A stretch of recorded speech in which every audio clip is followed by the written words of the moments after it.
পার্শ্ব প্রতিক্রিয়ার কথা স্বীকার করে বাজার থেকে সব করোনা টিকা তুলে দিল অ্যাস্ট্রাজেনেকা। ঔষধ ও টিকা প্রস্তুতকারী প্রতিষ্ঠান অ্যাস্ট্রাজেনেকা বৈশ্বিকভাবেই নিজেদের সব করোনা টিকা তুলে নেওয়ার ঘোষণা দিয়েছে। করোনা মহামারীর সময়ে যে বৈশ্বিক পরিস্থিতি ছিল এখন তা আর নেই। করোনা ভাইরাস নামে যে ভাইরাসটির বিস্তার প্রতিরোধে অক্সফোর্ড বিশ্ববিদ্যালয়ের সঙ্গে সম্মিলিতভাবে 2020 সালের শেষ দিকে যে টিকা বাজারে এসেছিল অ্যাস্ট্রাজেনেকা, সেই ভাইরাসটি এখন প্রায় নিষ্ক্রিয়। এমনকি মূল ভাইরাসটি থেকে যেসব ভ্যারিয়েন্ট ভাইরাসের উদ্ভব হয়েছে সেগুলো আর প্রাণঘাতী নয়। অ্যাস্ট্রাজেনেকার তরফ থেকে এই ঘোষণা এমন একটি সময় এলো যার মাত্র কয়েকদিন আগেই কোম্পানিটি আদালতের নথিতে স্বীকার করেছে তাদের টিকার বিরল পার্শ্ব প্রতিক্রিয়া আছে। এর আগে গত মার্চে অ্যাস্ট্রাজেনেকা স্বেচ্ছায় ইউরোপীয় ইউনিয়নের বাজারজাতকরণ অনুমোদন চুক্তি থেকে নিজেদের প্রত্যাহার করে নেয়।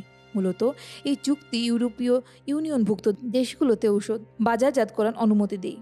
তার ধারাবাহিকতায় সর্বশেষ গতকাল মঙ্গলবার ইউরোপীয় মেডিসিনস এজেন্সি এক নোটিশ জারি করে। তাতে বলা হয়, এখন থেকে ইউরোপীয় ইউনিয়নভুক্ত দেশগুলোতে আর অ্যাস্ট্রাজেনেকার ঔষধ অনুমোদিত নয়। অ্যাস্ট্রাজেনেকা গত ফেব্রুয়ারিতে আদালতে জমা দেওয়া একটি নথিতে স্বীকার করে যে তাদের তৈরি কোভিড ভ্যাকসিনের কারণে খুব বিরল টিটিএস এর ঘটনা ঘটতে পারে। টিটিএস এর পূর্ণরূপ হলো থ্রম্বোসিস উইথ থ্রম্বোসাইটোপেনিয়া সিনড্রোম, যার ফলে মানুষের রক্তে প্লেটলেট কমে যায় এবং রক্ত জমাট বেঁধে যায়। ভুক্তভোগী ও তাদের স্বজনেরা ক্ষতিপূরণ হিসেবে মোট 100 মিলিয়ন পাউন্ড ক্ষতিপূরণ দাবি করেছেন।